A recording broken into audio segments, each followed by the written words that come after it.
Hello everybody, I am Dr. Manavanjan Jena, Associate Professor, IMS Som Hospital.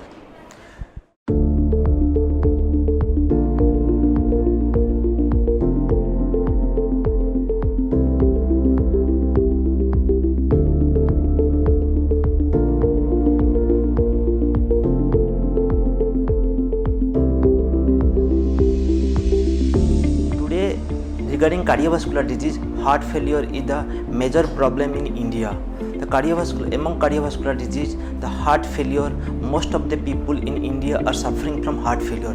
Preferably, heart failure is divided into two types. One is systolic heart failure, another diastolic heart failure. So, the prevalence of the heart failure in India is 1.6 millions to 4.6 millions, and the prevalence is almost 4.91 lakhs to 1.8 millions. So why the incidence and prevalence of heart failure is much more than European and American country? There are certain causes where the heart failure is most common in India. Is most of the people in India, the heart failure happens to younger population, and preferably the second cause is that heart failure is 10 years earlier. It happens 10 years earlier than the European and American populations, and most of the people are illiterate or ignorant about the signs and symptoms of heart failure. Mostly resides in the rural area, and preferably they don't believe they are suffering from cardiovascular disease or heart disease. Initially they thought that they are suffering from some gastric upset disorders or acid peptic disease, so they automatically delaying their treatment for referring into the heart doctors or cardiologists. So these are the major issues where the incidence and prevalence of heart failure is much more common. So let's see what are the causes of heart failure. The main causes of heart failure in India is the cardiovascular disease, particularly the coronary artery disease and hypertension, which constitutes 31% of whole population. Second one is the diabetic mellitus. Third one is the obesity, and the non-cardiac causes. Among non-cardiac causes is the pulmonary disease is the major problems. Regarding pulmonary disease, the major problem is the bronchial asthma, chronic obstructive pulmonary lung disease, cystic fibrosis, sarcoidosis, and other connective tissue disorders. These are the sarcoidosis. And the lifestyles. Nowadays we have seen that most of the young populations, preferably in both sexes, male and females, they are more prone to alcoholism and smoking. So the more younger population, they are more indulged in smoking and alcoholic, and most of them are IT professionals, and they are in sedentary lifestyle. So these are the major causes of heart failure with these risk factor. So if a person is suffering from heart failure, how can we know? How can we diagnose that he is suffering from heart failure? So what are the signs and symptoms we will see, so that immediately we can refer a patient to cardiologist, or we can start treatment as early as possible. So the first and foremost thing is the shortness of breath. That means the patient is having difficulty in breathing. Patient cannot lie down properly on the bed.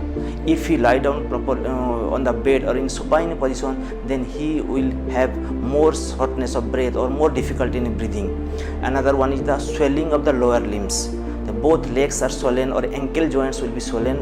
Or if the signs and symptoms will aggravate, then there will be hydrocele, that is the scrotal swelling. There will be swelling of the abdomen and facial puffiness, and patient can unable to walk much more distance. The patient will feel easy fatigability after walking a short distance, and patient will lack of sleep, loss of appetite, and loss of desire to concentrate. So these are the major problems. And sometimes patient will have a chest pain if patient is having coronary artery disease. So if we will find such signs and symptoms, then we will refer the patient immediately to a cardiologist for early treatment. Immediate investigation we can do, so that we can as early as possible diagnose a case of heart failure. So if we found such type of patient, then we will immediately send the patient to a cardiologist, where we will immediately go for the ECG, electrocardiogram, echocardiography, chest X-ray, and the complete blood count.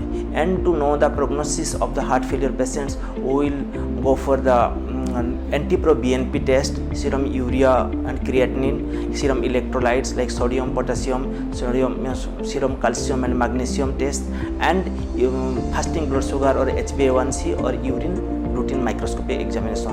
So, and the first and foremost thing, we will go for ECG and echocardiography. By doing a ECG, by our criteria, the heart failure criteria, or a patient is having past history of coronary artery disease or whether any valvular heart disease. Let me elaborate much more about the causes of cardiovascular causes of heart failure. The cardiovascular causes of heart failure, one is the coronary artery disease, second one is the rheumatic heart disease, where there is mitral stenosis, mitral regurgitation, aortic stenosis, aortic regurgitation, congenital heart disease. The congenital heart disease is either acyanotic heart disease or cyanotic heart disease. The acyanotic heart disease are atrial septal defect, ventricular septal defect, PDA. If we will detect those conditions as early as possible by doing ECG and echocardiography, then we can detect the heart failure early.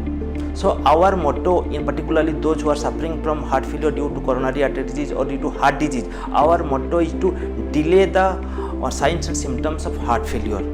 Once the patient is having coronary artery disease, then patients will be heart failure definitely. So our motto is, by giving medications we will delay the signs and symptoms of heart failure. So once ECG and echo will be done, then we will see whether the patient can be admitted in the hospitals or not. So if a patient is ambulatory, then we may send the patients to house by prescribe oral medications. If patient is having congestive heart failure or acute decompensated heart failure, then we have to admit those patients. If we will not admit those patients, then these patients will go, there is a vicious cycles will go on. These patients will not take medicines regularly, then their signs and symptoms will not be relieved, then there will be vicious cycles which aggravates the signs and symptoms of heart failure. So there will be recurrent admission for treatment of heart failure patients, and gradually by repeated admission patients may die, or patients will suffer from chronic diseases and chronic ailments of the cardiovascular disease. So our first and foremost is to diagnose the case and treat as early as possible for his early or for her early management.